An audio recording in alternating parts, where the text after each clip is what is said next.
Hello, viewers. Welcome to Derek's discussion. I'm here with Josh Portnoff. Josh Portnoff, introduce yourself. Hi, my name is Josh Portnoff. Welcome. And we're here to talk about popular properties. So, Josh, tell me about popular properties and the history of it. Sure. Popular Properties is a real estate agency. We're located in Faneuil Hall. It was founded in 1986 by our broker Eric Rubin. He started in college and essentially just was an agent, and then he made enough money to buy out his broker, and he's been doing it ever since. We focus primarily on sales, but we also do rentals and we do commercial. And And how did you find out about it?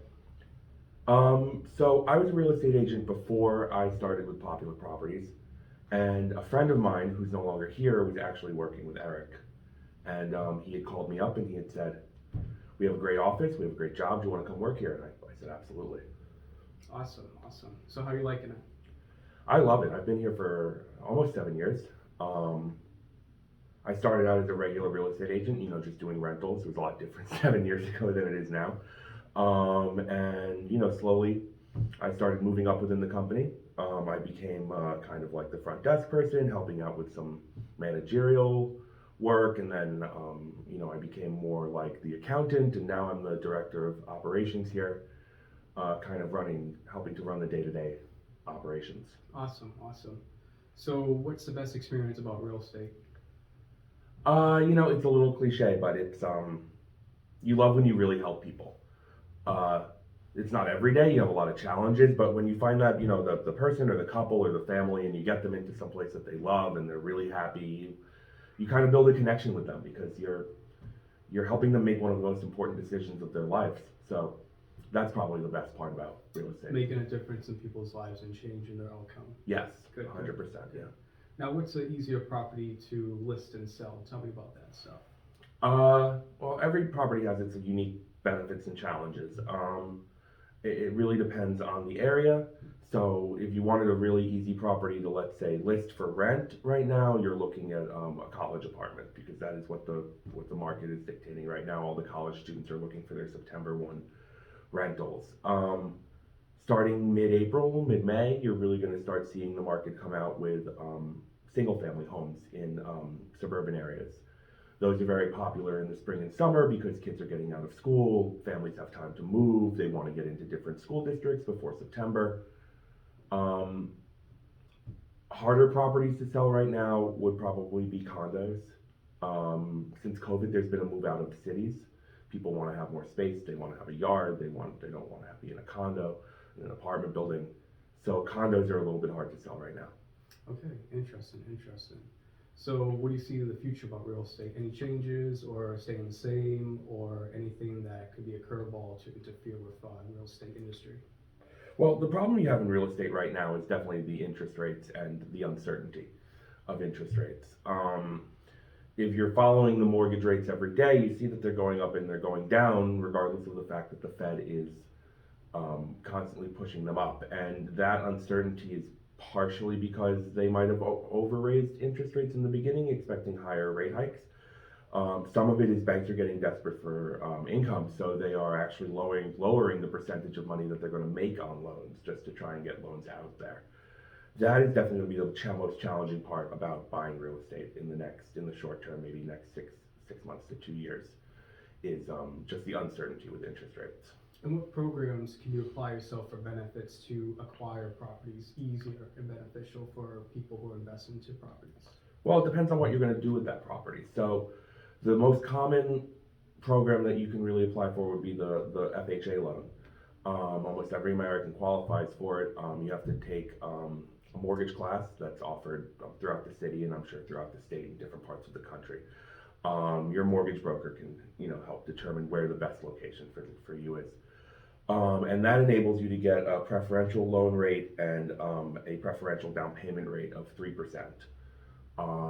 Other localities have different options. So there's One Boston, which is a program that's exclusive to the city. So you would have to be buying property within the Boston city limits.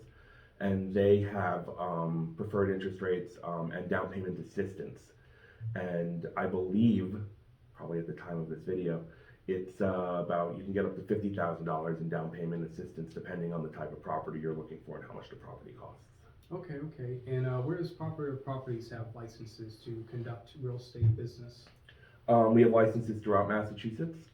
We have a license in Rhode Island, and we have a license in New York State. We can do business in New Hampshire peripherally. Okay, So. okay, good, good. How many people are on the Popular Properties team? So right now we have 15 licensed agents, we have 3 interns, and we have 4 training agents who are just in the process of getting their license. So that would be about 25 people. Okay, and any other positions available or interested? Well, we're always looking for licensed agents. Um, so if you're a licensed agent, give us a call. We are also looking for people who are finished with their real estate class, who are just waiting to get their license. We're happy to bring people like that on board to help train them and get them all set up. And we have internships throughout the summer and fall if you're interested in just learning about real estate. And good benefits is the VA home loan and the first time homeowners program. You guys accept those, and a lot of people don't know about those, but you can use those with this firm and over other areas. Yes, absolutely. We will, if you have a loan to purchase property, regardless of the loan, we will help you with it. We have mortgage specialists that deal specifically with those programs, like the VA loan, the One Boston loan, the first time home buyer loan. They are far more qualified to talk about those loans than I am, but we work closely with them, and you know, if they say they can get you into a house with a loan, we're there to help you find that house. And what's the best multi-homes or three families or complexes to invest in at this point in 2023? That's a difficult question. It really depends what the investor's looking for.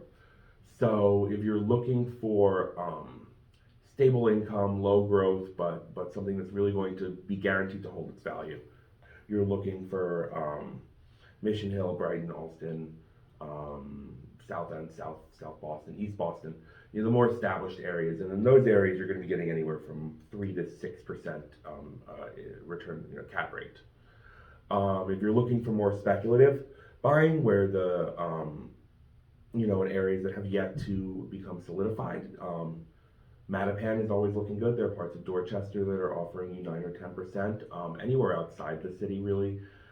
Framingham is actually doing really well. Worcester's offering great returns on investment. And if you're really into just speculation, you have all of Western Mass. Springfield is offering you 15 to 18% return rates, etc. But it just depends on your risk, your tolerance for risk. Interesting. So what vouchers people can use for rent? Section 8 and VA housing, correct? Correct. So Section 8, there are a number of different Section 8 programs that go by different names. There's Mass Housing, there's the Boston Housing Authority. There are a few more that I don't exactly know the name of off the top of my head, but they collectively go as Section 8.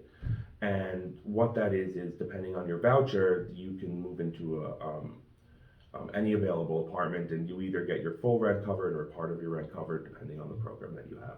It's good affordability for people who are having low income or struggling.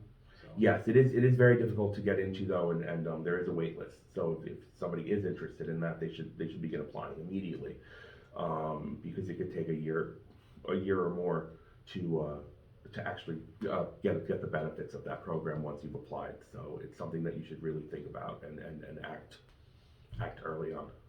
What difficulties or walls have you encountered in the real estate industry or business? Well, I mean, COVID, for example, was the most recent one. You had a lot of landlords who, for lack of a better word, got burned from a lot of tenants. So if you remember during COVID, there was a rent moratorium, and tenants did not have to pay rent. They still owed that money. It wasn't a relief of debt. It was just a postponement of payments. And a lot of tenants took advantage of that and never wound up paying their landlords the amount of money that was owed. So landlords have become a lot more stringent on who they accept and who they qualify in their applications or not, because of that. So that's a big hurdle that we have, and that's just basically because of the past couple of years. The second biggest hurdle I would say is probably a lack of information on the consumer's part. So a lot of people I work with don't fully understand that home ownership is not as impossible as, as many people commonly think. So you have misconceptions such as if you buy a home, you have to live there for the life of the 30-year loan, which is absolutely untrue. You have to live there for 3 years. After 3 years, you can sell it with no tax consequences. You have myths like down payment myths. Many people still believe that you have to put 20, 30, 25, 50, exorbitant down payments down, when in reality, with the first time home buyer loans, you have to put 3% down. So just common misconceptions and a lack of knowledge from the consumer part is very difficult to work with as well. Now, is there any laws, rules, and regulations that have changed throughout the industry of the real estate business? Over what period of time? Just any time history now or decades or anything that's currently going to change or anything. I mean, Boston, I can only speak to Boston and the Boston area. Every locality is able to manage their real estate and their housing market differently. So, Somerville might have different restrictions than Cambridge, might have different restrictions than Everett. So I'm not an expert on all of them. But as far as Boston is concerned, the biggest thing that's happened in the Boston housing market is under Mayor Marty Walsh, they allowed a lot more construction to happen. So that has increased just the general amount of properties that are on the market, which has kind of helped more people get into homes. Now, talk about your current position. What do you do, and what do you enjoy about it, and what are you looking forward to in the future? My current position, director of operations, I basically help manage the brokerage. So my primary job is to be in the office as an on-call person for questions or for checks that need to be written out or assistance that people need. I also work with training. So if you're a new agent here, I'm probably going to be doing the first 4 or 5 trainings that you have. I do the accounting, I help with the marketing. It's really like a jack of all trades type of position. The whole goal of which is just to kind of grow the business, right? Like my job is to figure out how we can grow the business and how I can support that. I love being needed. It's really nice that I have a whole office of people that I can help and that I can assist every day, whether it's I need to know how to fill out an application, or my mortgage just fell through, like we need to get something else within 10 days, problem solving. I think that's probably my favorite part, is problem solving. And when did you start the real estate business? I got my real estate license in 2016, and I probably started practicing real estate early 2017. And how long do you see yourself doing it? As long as I continue to need a paycheck. I love the real estate job. I mean, obviously everyone's goal is to retire early, but I mean, short of retiring early, real estate's what I'm in. Good. All right, well, that wraps it up, and thank you for listening, viewers, and tune in for another episode. Thanks, Josh. Thanks, Derek. Take care.